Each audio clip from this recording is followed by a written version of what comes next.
Derivative के अंदर rate of change,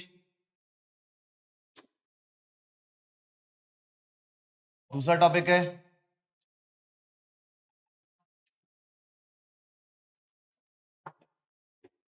increasing and decreasing,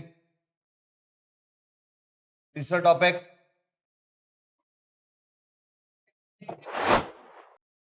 tangent and normal,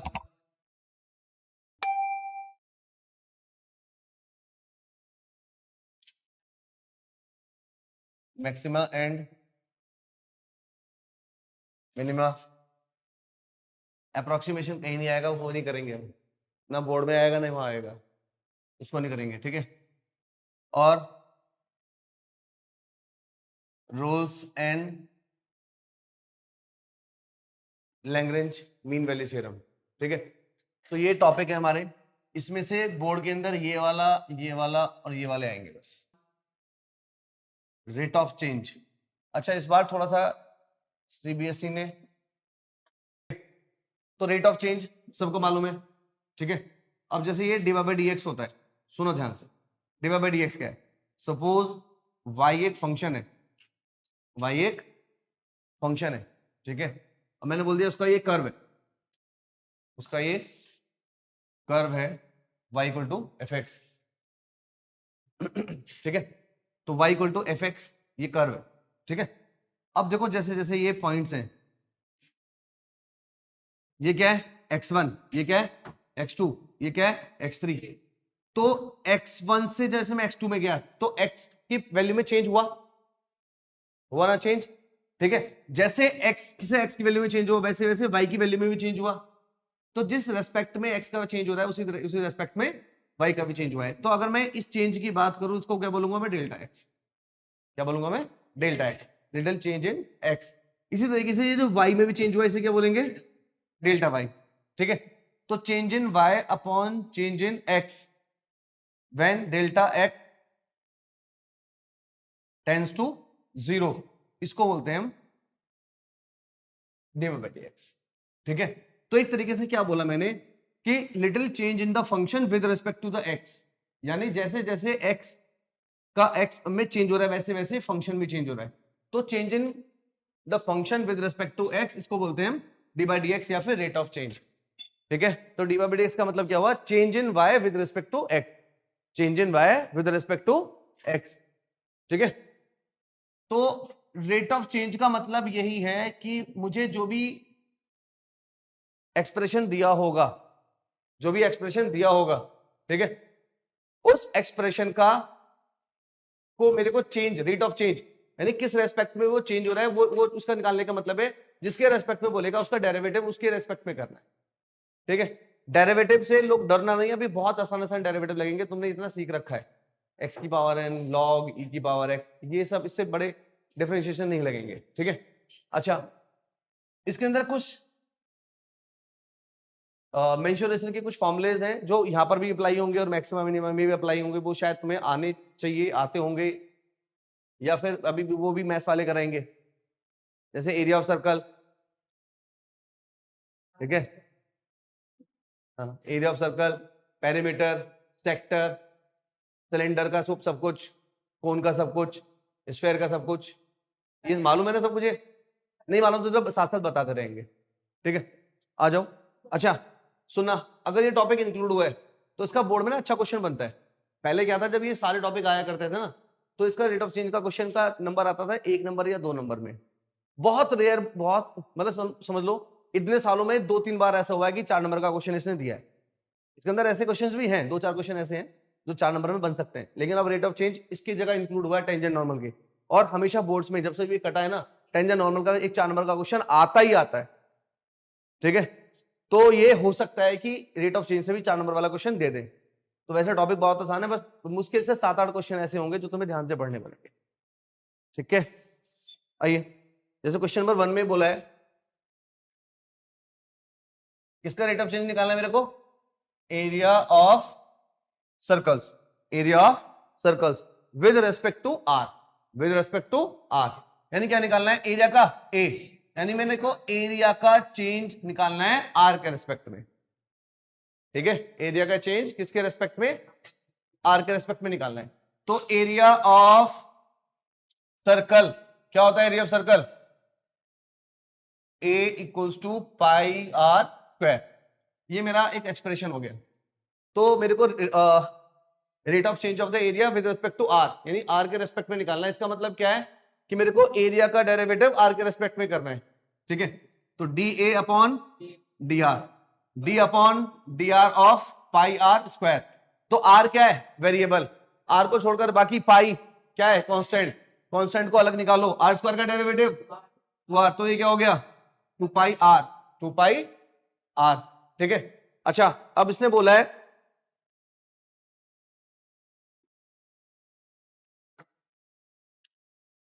part A, अगर radius 3 centimetre है तो rate of change of area with respect to r कितना हो गया, आर का वैल्यू 3, 6 पाई, ठीक है।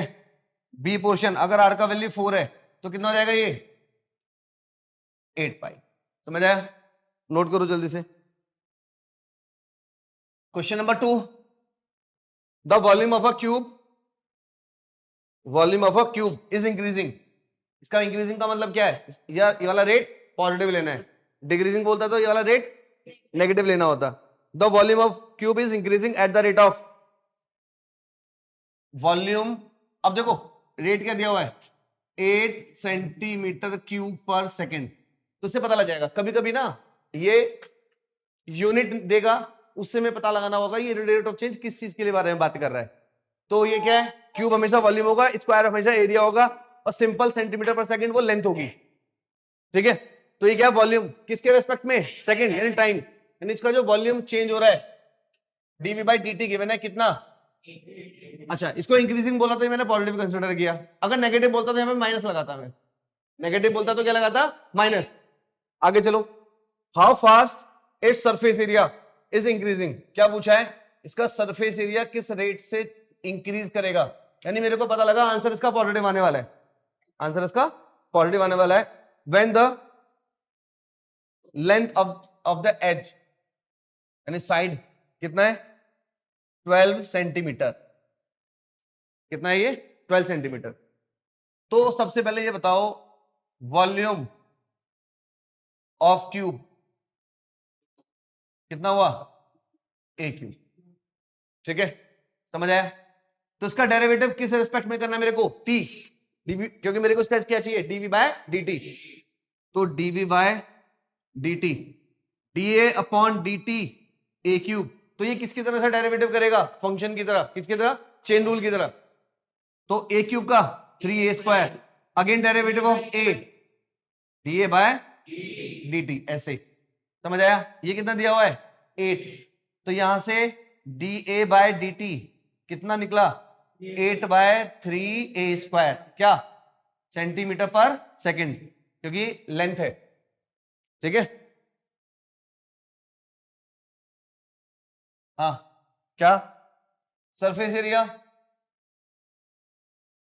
6a स्क्वायर, इसको a ही कंसिडर कर लेता हूं, मेरे को क्या निकालना है, इसका रेट किसके किसके रेस्पेक्ट में, टाइम के, तो dA बाय dt कितना हो गया, 12a dA बाय dt, ठीक है, 12a dA बाय dt की वैल्यू ये रही, 8 बाय a से a कैंसिल, 3 से 4, 32 बाय a, क्या, सेंटीमीटर स्क्वायर पर सेकेंड, a का value 12, 32 upon 12, 4, 8, 8 by 3 centimetre square पर सेकेंड, ठीक है, नोट करो। अच्छा अब देखो रिजल्ट कितना आया, ये पॉजिटिव, इसका मतलब area of cube is increasing. तो लास्ट में हमें स्टेटमेंट लिखनी है, that is surface area of cube is increasing at the rate of 8 by 3 centimetre square पर सेकेंड, ऐसे लास्ट में लिख के छोड़ना है, ठीक है बेटा। अगर यहाँ पर चेन रूल इसलिए लगाया है कि अगर ये टी का फंक्शन होता तो मैं सिंपल 3t² लिख देता, क्योंकि ये टी नहीं है। चलो इसका भी लॉजिक समझ लो। dy/dt ऑफ ए क्यूब, ये बोल रहा है कि इसका डेरिवेटिव वो ए के रेस्पेक्ट में होना चाहिए, तो लेकिन यहाँ तो टी है, तो हम क्या करते हैं, da/da से मल्टीप्लाई और डिवाइड, इन दोनों को इंटरचेंज, da/da ए क्यूब da/dt, इसका डेरिवेटिव अब सिंपल 3a², बगल में क्या बचा, da/dt, वही है, ठीक है। तो हम जब ये मैच नहीं करेगा ऐसा, तो उसका डेरिवेटिव क्या करेंगे, ordinary differentiation along with a। जब डेरिवेटिव होगा तो इससे ये बातें बहुत अच्छे से डेप्थ में समझ आ जाएंगी।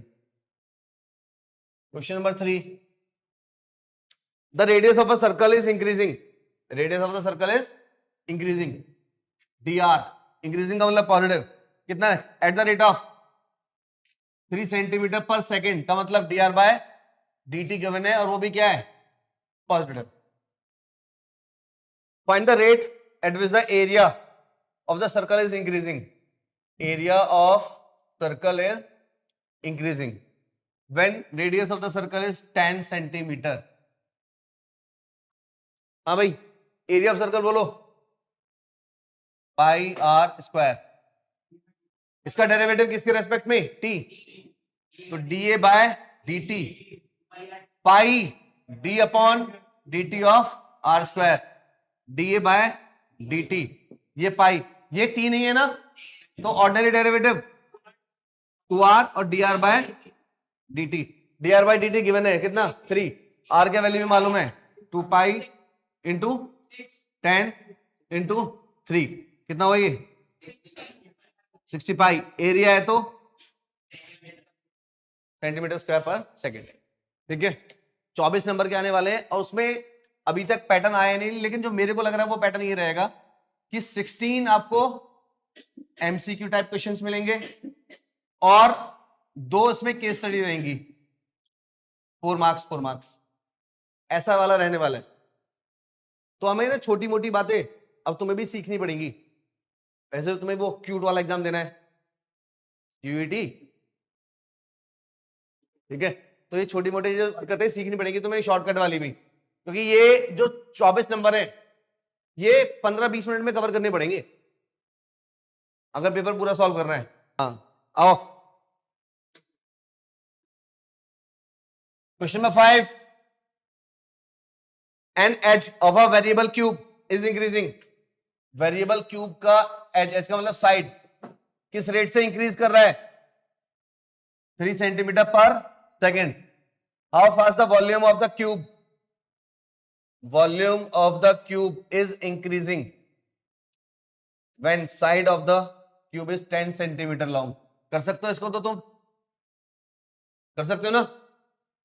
आओ, एक नेक्स्ट क्वेश्चन है, a stone is dropped into a quite lake and waves moves in a circle at the speed of the 4 centimetre पर सेकेंड। मतलब देखो, ये आपने मारा होगा ना ऐसे पत्थर बरसात में, ये वाला, ठीक है, क्या ये इस तरह से वेव्स बनते चली जाती है, इसमें सर्कल बनते हैं। तो उसने क्या बोला है, ध्यान से सुनना, and the wave move in a circle at the speed of the 4 centimetre. अच्छा, जब इस वाले सर्कल से ये वाला सर्कल चेंज हुआ तो क्या चेंज हो रहा है, रेडियस, कुछ लोग बोलने वाले सर्कमफ्रेंस, क्या चेंज हुआ, रेडियस। तो क्या दिया हुआ है, rate of change of radius कितना, 4 सेंटीमीटर पर सेकेंड। अच्छा, at the instant when the radius is 10 centimetre, how fast enclose area is increasing, यानी एरिया किस रेट से चेंज होगा। कर सकते हो इसको भी, करो। Question number 9, a cylindrical tank of radius 10 meter, cylindrical tank radius 10 meter being filled with the wheat at the rate of the 314 cubic meter per hour, 314 cubic metre का मतलब क्या है, मीटर क्यूब पर आवर। तो metre cube का मतलब उसका volume change हो रहा है, वॉल्यूम चेंज हो रहा है। सुनो, a cylindrical tank of the of radius 10 metre is filled with the wheat, ऐसा ना, ये सिलेंड्रिकल टैंक है, ठीक है, इसके अंदर हम इसको फिल कर रहे हैं किससे, व्हीट से। वो किस रेट से चेंज हो रहा है, 314 क्यूबिक मीटर पर सेकेंड, यानी इसका वॉल्यूम चेंज हो रहा है। इन ऊपर से अगर गेहूं डाल रहे हैं तो धीरे धीरे उसका जो हाइट है इंक्रीज कर रहा था, उसका वॉल्यूम इंक्रीज कर रहा है। वो क्या बोला इसने, then find the rate at which the depth of wheat is increasing. Depth का मतलब क्या है, हाइट, तो हमें बताना है d h by d t, ठीक है। रेडियस कितना है, 10 सेंटीमीटर, 10 मीटर सॉरी। अच्छा बोलो, तो सबसे पहले volume pi r square h, pi r square h, इसका डेरिवेटिव डीवी बाय dt। अब बताओ इसमें आर का क्या करें, आर क्या है, फिक्स है, पहले बोल दिया है, तो क्या हो जाएगा इसका derivative, pi r square d h by, इसका वैल्यू डालो, इसका वैल्यू डालो 100, इसका मतलब 3.14, तो d h by d t 1 metre पर आर, समझ आया। Question number 10,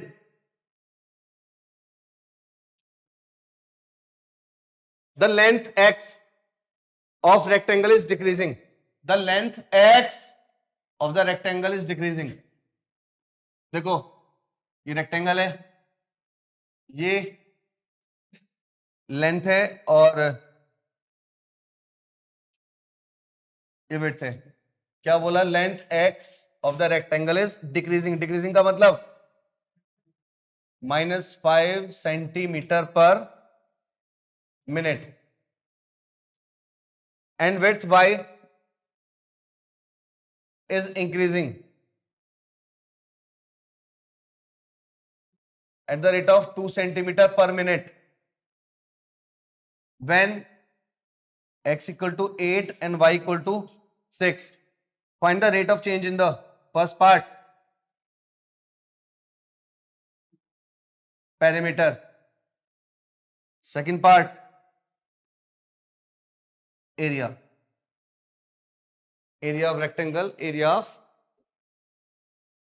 perimeter of rectangle and area of rectangle। अच्छा, perimeter, perimeter क्या होता है, 2l प्लस b, l क्या था, डेरिवेटिव किसके रेस्पेक्ट में, t, तो 2 dx by dt, 2 dx by dt की वैल्यू बोलो -5, dy बाय dt की वैल्यू बोलो 2, -10 प्लस 4 -6, क्या सेंटीमीटर पर मिनट। अब ये देखो यहाँ पे जो ये रिजल्ट आया, ये नेगेटिव है पॉजिटिव है, नेगेटिव का मतलब, इसका मतलब perimeter of rectangle is decreasing eight the rate of 6 centimetre पर मिनट, ठीक है। अब एरिया की बात करते हैं, पार्ट 2। एरिया क्या होता है, एल इंटू बी का मतलब एक्स इंटू वाई। अब इसका जो डेरिवेटिव करेंगे, एक्स इंटू वाई का मतलब प्रोडक्ट रूल, क्या होता है product rule, first same, first same second का, तो क्या होगा ये d y by d t plus y same, x का वैल्यू बोलो 8, d y by d t बोलो 2, वाई का वैल्यू बोलो 6, और ये -5, 16 माइनस 30, सही लिखा है ना, 8 इंटू 2, तो कितना हुआ ये -14 सेंटीमीटर स्क्वायर पर मिनट। इसका मतलब area of circle is decreasing eight the rate of 14। अब देखो, जब डिक्रीजिंग लिख दोगे तो वहां पर माइनस नहीं लगाना है। कुछ लोग लगाएंगे कि area of rectangle is decreasing -14 centimetre square, वहां पर माइनस नहीं लगाना, ठीक है। लिखो जल्दी से question number 12, two equal sides of an isosceles triangle with the fixed base, ये इंपॉर्टेंट क्वेश्चन है, मार्क कर लेना इसको, अब मतलब मार्क मोबाइल में थोड़ा करोगे। Equilateral triangle, sorry isosceles triangle, ये दोनों साइड सेम है, और क्या बोला इसने, फिक्स्ड बेस, इसका लेंथ कितना है b, फिक्स्ड बेस। अब देखो क्या बोला है, two equal sides of isosceles triangle with fixed base b are decreasing, तो क्या डिक्रीज कर रही है साइड्स, इसकी लेंथ को क्या ले लेते हैं x, तो ये डिक्रीज कर रही है dx बाय dt, किस रेट से 3 सेंटीमीटर पर second. How fast the area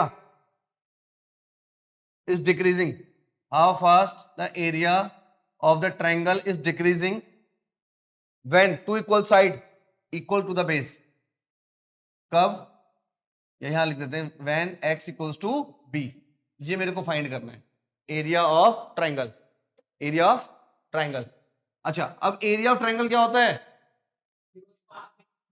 half base into height, तो इसका बेस तो मालूम है मेरे को, हाइट नहीं मालूम, ठीक है ना। ये b है तो इतना क्या बचा, ये पाइथागोरस लगा ले, तो हाइट क्या हो गई √x² माइनस b² बाय 4, यह आ गया इसका हाइट। तो area of triangle b into H, b into H, half base कितना है b और h कितना है x², 4x² minus b² upon 4, ऐसा लिख लेते हैं, ठीक है। तो एरिया कितना हुआ b bye 4x² minus b², हाँ जी। अब आप लोग ये बताओ यहां से इसका डेरिवेटिव आसान है या इसको कुछ और किया जाए, डेरिवेटिव किसके रेस्पेक्ट में करना है मेरे को, t के रेस्पेक्ट में करना है, तो b/4 क्या है इसके लिए कांस्टेंट, b/4 कांस्टेंट, इसका ये √f(x) है, √f(x), सुनो सुनो सुनो, डिफरेंशिएशन ऑफ √x हमेशा याद रखना नीचे आके डबल, नीचे आके डबल हमेशा, ठीक है। और अगर ये रूट में fx होगा तो नीचे आके double again derivative of fx, fx बोले तो रूट के अंदर जो भी है, रूट के अंदर जो भी है, तो जो भी रूट वाला है सबसे पहला काम नीचे आके double, again derivative of 4x² कितना हुआ 8x, और dx by dt, dx by dt। अब इसने बोला कि भाई rate of change of area बताना है मेरे को, जब x का वैल्यू क्या है b, x का वैल्यू क्या है b, और dx बाय dt कितना है माइनस, तो ये तो कैंसिल, b बचा अपॉन में 4b² minus b² into b, और ये -3 b² नीचे √3b, बोलो बोलो कुछ गड़बड़ तो नहीं किया, हाँ x का वैल्यू b लिया है ना मैंने, बोला तो इसने,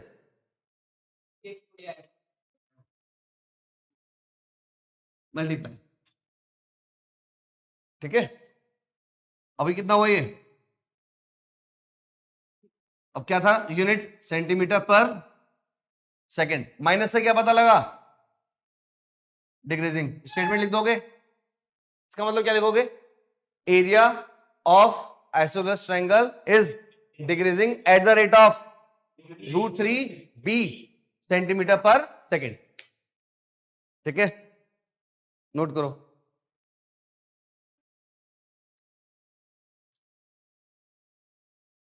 क्वेश्चन नंबर 13, क्वेश्चन नंबर 13 सुनो ध्यान से। The side of equilateral triangle is increasing. Side of an equilateral triangle, sides of equilateral triangle का मतलब, अच्छा साइड इक्वल है, चलो पता लगा। Is increasing dx by dt, positive negative 2 centimetre पर सेकेंड। हाँ भाई मेन्यूज आ रहा है कुछ अभी मेन्यू?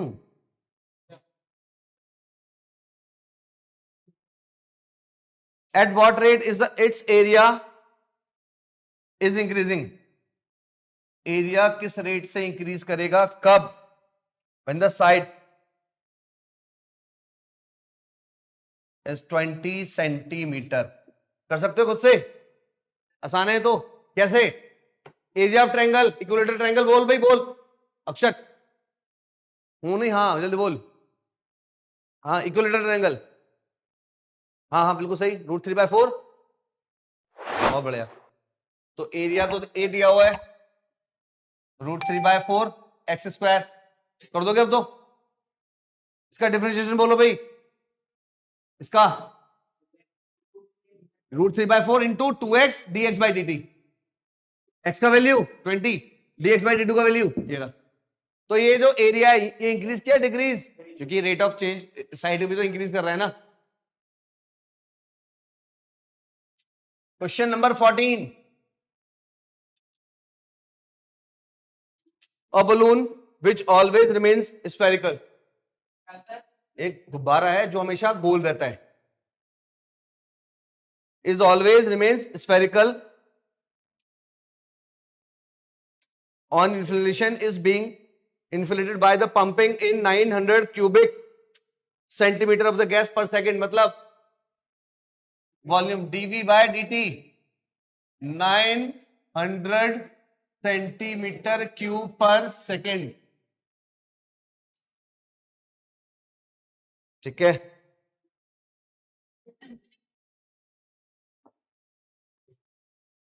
सुनो एक कहानी। 2006 में सिलेबस का सिलेबस चेंज हुआ जिसमें तुम्हारी ये एनसीईआरटी बनी 2006 में। उससे पहले सिलेबस बड़ा अच्छा हुआ करता था। पीयूष सुन लो, सिलेबस अच्छा हुआ करता था, ये एनसीईआरटी चेंज हुई तो पेपर का लेवल डाउन। मतलब इस मतलब हमने 2007 का पेपर 8, 9 और 10 तक ऐसा पढ़ाया, डिटरमिनेंट के 5 क्वेश्चन कराया कि पेपर का टाइम पे रिवीजन में इससे बाहर नहीं जाएगा, डिफरेंशियल में इससे बाहर नहीं जाएगा। मतलब कुल मिलाकर अगर 150 क्वेश्चन करा दिए ना पूरी बुक में से, दोनों में से, पेपर उससे बाहर जाता ही नहीं था। 4 साल हमने ऐसी मौज काटी है, ऐसे पेपर आता था। तो डीयू वालों ने इस बात पर ऑब्जेक्शन उठाया, भाई कितनी कट ऑफ ऊपर लेके जाए, सारे बच्चे 90 ला रहे, कितनी ऊपर लेके जाए। तो उन्होंने कहा कि तो ये बताओ कि तुमने सीबीएसई ने इसका सिलेबस तुमने डाउन क्यों किया? सिलेबस डाउन होने की वजह से, सिलेबस डाउन होने की वजह से कट ऑफ हाई जा रही है। तुमने बोला कि कोई दिक्कत नहीं है, तुमने अब सिलेबस डाउन कर दिया, लेकिन पेपर घुमा के पूछो। और घुमा के क्या पूछा? एनसीईआरटी में ऐसा क्वेश्चन है नहीं जो घुमा के पूछो। तो वहां पे जन्म हुआ एग्जाम्पलर का। 2011 में का जो पेपर बना, 2011 का पेपर बना एग्जाम्पलर से। उससे पहले ये रूटीन बन चुका था, उससे पहले रूटीन बन चुका था कि हर बार पेपर एनसीईआरटी के इंपॉर्टेंट क्वेश्चंस आएंगे। लेकिन जैसे एग्जाम्पलर का 2011 का पेपर बना, ऐसा बहुत जनता फील हुई मैथ्स में। ठीक है, उसके बाद 2015 में सीबीएसई का ऐसा पेपर बना जिसमें बहुत सारे मेंस के क्वेश्चन डाले गए, जिसकी आवाज संसद तक उठाई गई 2016 और 15 का। मतलब 2015 का अब जब तुम सर्च करोगे ना तो सीबीएसई की हिस्ट्री का सबसे टफ पेपर मैथ्स का। ठीक है, और ये सारे एक्सपेरिमेंट होते मैथ्स के साथ ही हैं। अच्छा, इस बार फिर से ऑब्जेक्शन उठाया है, इसलिए सीयूटी आया है कि कट ऑफ बहुत ऊपर जा रही है। 2 साल से बच्चों को रिजल्ट देकर जो नंबर चाहे वो नंबर देके पास किए गए हैं। ठीक है, 2 साल से। लास्ट ईयर पेपर में बच्चों ने पेपर कहां दिए थे? डीपीएसडी और ये सिल्वर लाइन जैसे स्कूल ने जो उनका मन किया, जितने नंबर मन किया उतने नंबर बच्चों को दिए। समझ गए ना? तो इसलिए सीयूटी देखो इसी साल आ गया। तो इस बार जैसे पेपर हुए वो तो हुए, लेकिन नेक्स्ट टाइम इनका ये है कि अब लोग ये सोच बैठे हैं कि सीयूटी का पेपर कोई भी दे सकता है, तो इसलिए उसमें मेंस अगर आ गया तो समझ लो यूनिवर्सिटी के एग्जाम डिफिकल्ट हो जाएंगे, डीयू में घुसना इतना आसान नहीं रहेगा। तो वो लोग बिल्कुल भी ये सोच के ना बैठे कि हम केवल बोर्ड की प्रिपरेशन कर रहे हैं तो हमें आसान वाला मैथमेटिक्स पढ़ लें। तो बेटा हर लेवल पर किसी को थोड़ा सा अच्छा मैथमेटिक्स पढ़ना ही पड़ेगा, ठीक है। और तुम लोग गलती से पहले चांस में फंसने वाले हो, उसमें एक्सपेरिमेंट वाले पहले चांस में फंसने वाले हो, और एक्सपेरिमेंट के पहले चांस में जो जो फंसा है वो बर्बादियों की सीमा तक गया है, समझ गए। तो इस साल तुम्हें ध्यान से पढ़ना पड़ेगा। अगर वो वाला रूल आ गया, अगर नहीं आया तो मौज में, लेकिन ऐसा कुछ पता नहीं है भी क्या हो जाए। कभी कभी रूल पता लगते हैं, तुम्हारे बोर्ड का एग्जाम खत्म हुआ, बोर्ड तुमने पूरा साल मौज ले ली है, अब बाद में पता लगा रहे इस बार तो ये मेंस का इसका पेपर एनटीए बना रहा है, सीयूटी का पेपर बर्बाद।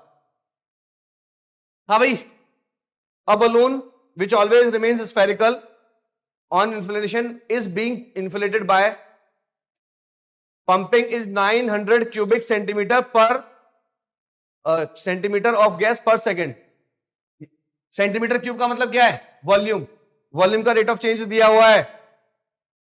क्या पूछा है? Find the rate at which the radius of the balloon is increasing when radius is 15।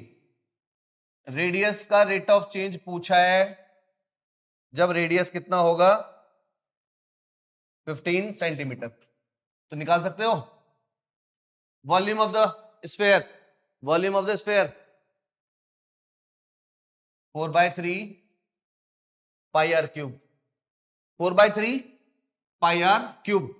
इसका डेरिवेटिव किस रेट किसके रिस्पेक्ट में? तो इधर क्या आएगा? ये dv बाय dt। 4/3 और पाई हो गया कांस्टेंट। आर क्यूब का डेरिवेटिव बोलो 3r²। और आर का इसका वैल्यू बोलो 900। 4 पाई आर का वैल्यू बोलो 15। 2 to 5 dr बाय dt। ये कट गया तो dr बाय dt 1/पाई 7/22 सेंटीमीटर पर सेकेंड। समझ आ गया? आसान आसान से क्वेश्चन है ये वाले। 16 क्वेश्चन नंबर 16। एक वॉल है, यहां से एक सीढ़ी लगी हुई है, ये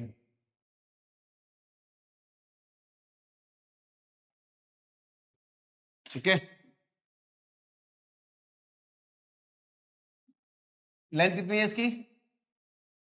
5 मीटर। सुना ध्यान से। The bottom of the ladder is pulled along the ground away from the wall. सुना ध्यान से।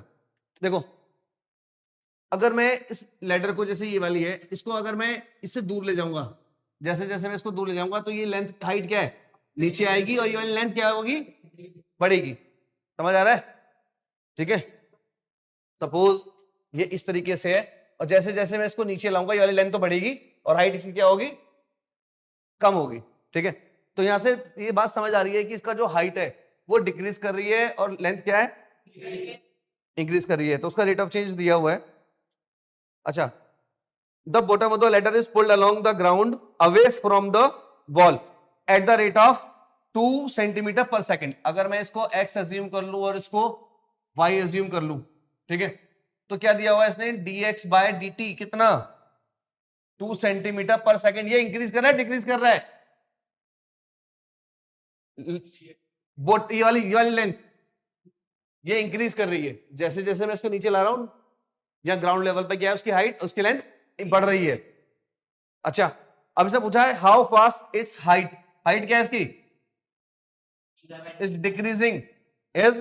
Decreasing when the foot of the ladder is 4 meter away from the wall। when the foot of the ladder is 4 meter away from the wall, यानी x की length कितनी है? 4। अब ये वाले एक ट्रायंगल बना रहा है, इसमें एक तो ये पाइथागोरस थ्योरम को फॉलो कर रहा है, तो क्या रिलेशन बना, x square y square equal to 25, 5 का भी स्क्वायर। जैसे आप यहां पर एक्स का वैल्यू डालोगे तो वाई का वैल्यू मिल रहा है 3, लिख दिया हमने। अब इसने क्या पूछा है, d y by d t, तो क्या करना पड़ेगा मुझे इस रिलेशन का डेरिवेटिव, और किसके रेस्पेक्ट में, टी। तो एक्स का derivative 2x dx by dt, 2 by dy by dt equal to 0। 2 को 0 में डाल दो कॉमन लेके, x का वैल्यू क्या है 4, dx बाय dt 2, y का वैल्यू 3, dy बाय dt, यही तो मेरे को बताना था। तो dy बाय dt कितना आया, ये 8 बाय 3 माइनस क्या, मीटर सेंटीमीटर, क्या सेंटीमीटर, सेंटीमीटर पर सेकेंड। स्टेटमेंट क्या लिखोगे, now height of the wall is decreasing eight the rate of, minus नहीं लगाने का, 8/3 सेंटीमीटर पर सेकेंड। ठीक है, आ रहा है question number 19। Question number 19, a particle moves along the curve 6y(x³ + 2। अब देखो ये कौन सा है, कौन सा कर्व है ये, x³ वाला, कौन सा, first and third, first and third quadrant. जैसे बोला एक पार्टिकल इस कर्व के अलोंग मूव कर रहा है, find the point on the curve at which the y coordinate is changing 8 times fast as x coordinate, यानी dy dt 8 times dx by, ये गिवन है। इसने कोऑर्डिनेट्स पूछे तो क्या करें, differentiation 6 dy by dt 3x² dx by dt, ये value डाल दो कितना, 48 dx by dt 3x² dx by dt। Compare कर लोगे तो 3x² equal to 48, x² 16, x का वैल्यू +-4, x का वैल्यू कहां डालोगे, यहां पे, तो y का, x का वैल्यू क्या डाला 4, 4 का क्यूब 64, 66/6 11, -4 डालोगे, माइनस का 64 -62 अपॉन 6, तो 31/3। तो कोऑर्डिनेट्स 4,11 और -4, -31/3। ठीक है,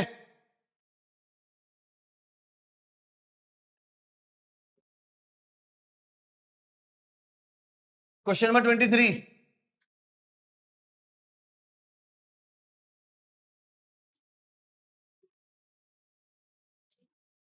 question number 23,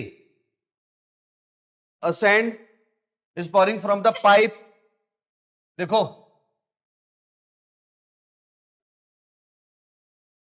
at the rate of 12 cm³ per second, the falling sand forms a cone। देखो सपोज ये कोन है, ओ सॉरी सिलेंडर है, पाइप है ना ये, इसमें से सैंड डाल रहे हैं, और जब ये नीचे गिर रहा है तो वहां से ये कोन बन रहा है। तो इसने क्या बोला, जिस रेट से सैंड पाइप से निकल रहा है उसी रेट से ये कोन बन रहा है। इसका मतलब rate of change of the volume of cylinder and rate of the change of the volume of cone same रहेगा। समझ गए? तो क्या बोला इसने, the sand is pouring from the pipe eight the rate of 12 centimetre पर cube.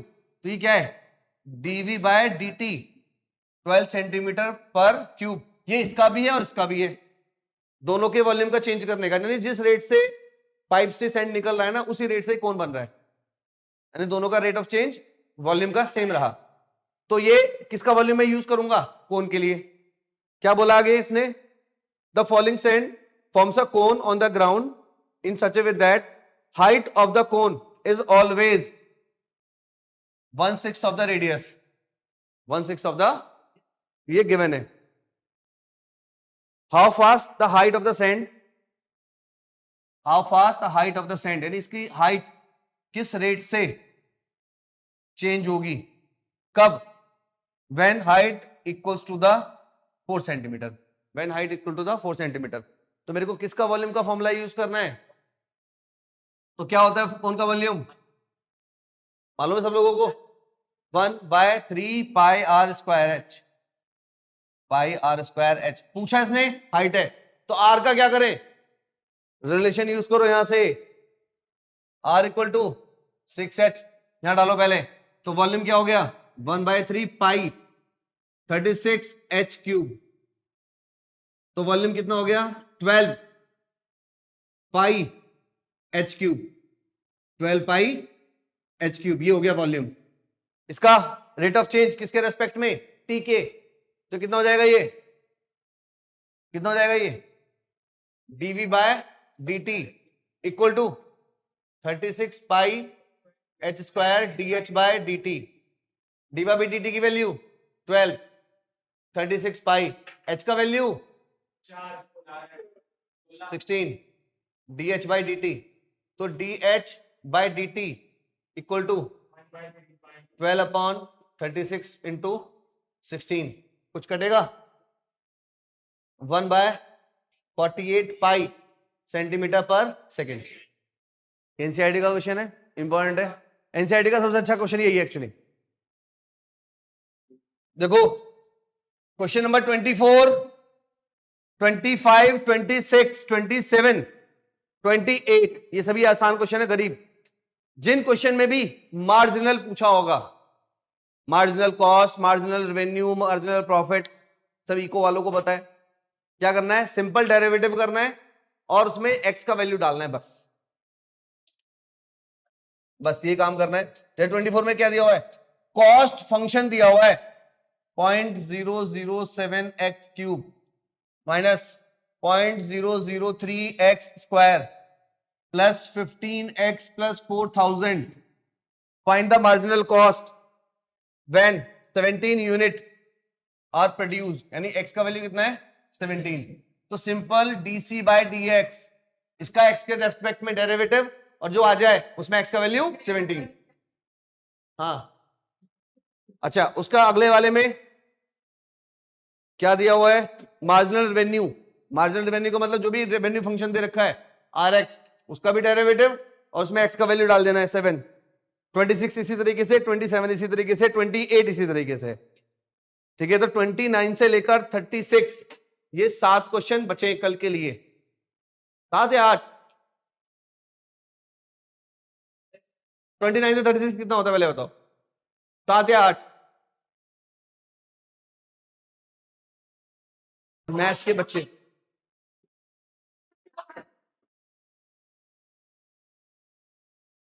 और ये 8 क्वेश्चन प्लस इसके डाउट जो भी बचेंगे वो हम कल खत्म कर देंगे, तो बोर्ड लेवल पे ये हो जाएगा खत्म। ठीक है, कल ही।